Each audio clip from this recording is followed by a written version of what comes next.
Yeah, right. Fire, wire, fire. Then it's the business. Black Social TV. It is do click subscribe. They say a crime never rots. This happened back in 1994. We're talking R.Kelly marrying the late Aaliyah. Now, new charges are on, and these are bribery charges, including the fake ID. But right now, we're gonna look at this certificate. It reads Cook. That is a county of Cook, state of Illinois, office of the county clerk, certification of marriage, and the name's right there. The bride is Aaliyah.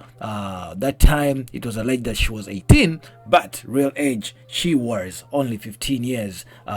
Then the date of marriage was August 31st, 1994, and these two are united in marriage in the county of Cook and the state of Illinois in a religious ceremony. Now, this was arranged by R.Kelly at a certain hotel back in Chicago. But right now, the federal prosecutors are accusing R.Kelly of scheming with others to pay for a fake ID for an unnamed female a day before he married R&B singer, the late Aaliyah, then 15 years old, in a sacred ceremony in the year 1994. Now, guess what? The revised indictment, it was filed Thursday in New York, accuses Kelly of paying a bribe in exchange for fraudulent identification document for someone identified only as Jane Doe on August 30th. 1994. Now, what happens here, or what happened that time, is a day later, Kelly, then he was only 27 years of age. He married Aaliyah in a sacred ceremony arranged at a hotel in Chicago. Now, the marriage was annulled months later because of her age. It is being told that, or being said that Aaliyah's parents were actually married at this, and Aaliyah later died in a plane crash in the year 2001 at only the age of 22. Now, the records show she died at the age of 22. So do the math. If she died at the age of 22 in 2001, how old was Aaliyah in 1994? Now, the U.S. Attorney's Office declined to comment about whom the fake ID was actually meant for. So, this time round, the indictment didn't mention the wedding, but a person familiar with the investigation confirmed that Jane Doe was Aaliyah. Wow! The person wasn't authorized to discuss detail of the new charge and spoken condition over anonymity. The new charges mark the first time that Kelly's brief marriage to Aaliyah has been connected to any over the criminal cases against R.Kelly. What does this mean? Just so remember with Jocelyn Savage's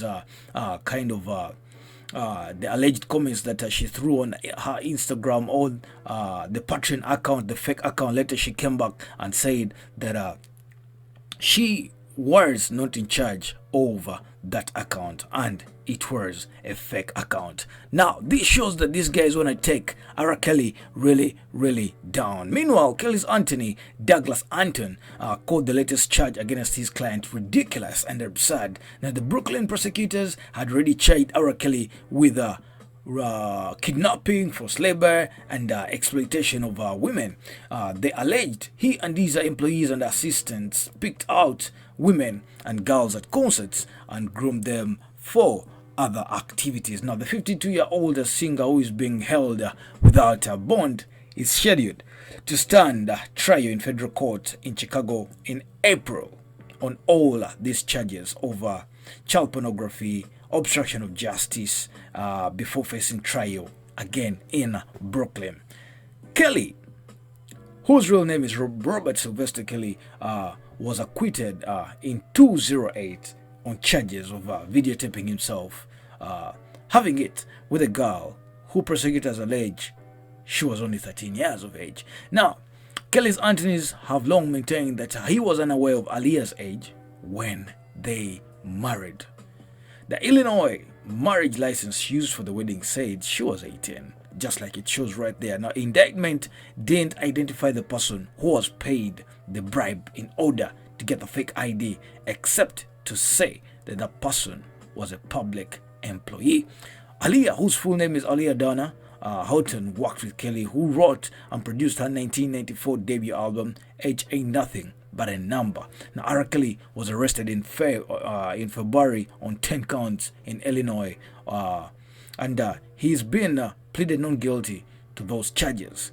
Then, May 30th, Cook County prosecutors in Illinois added 11 more counts involving one of the women who accused him of abusing her when she was underage. Then, the following month in July, the federal court in Chicago, the R&B singer was indicted on charges of obstruction of justice, with the prosecutors accusing him of paying off potential witnesses in the 2008 trial to get them to change their history.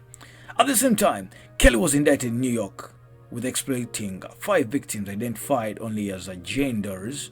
According to the court papers, they include one he met while she was a radio station in town around 2004 and another at one of his concerts in 2015. R. Kelly has pleaded not guilty to the original New York charges. Meanwhile, prosecutors allege Kelly sometimes arranged for some victims to meet him on the road just to have it. He had one victim travel in 2017 to a show on Long Island in New York, where he had obviously had it with her without protecting himself and without telling her he had contracted an infectious disease.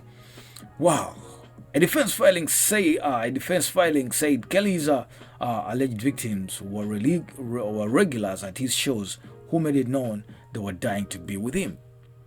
They only started accusing him of abuse years later when public sentiment shifted in the Me Too era, his lawyer said. Now, the accusers are groupies.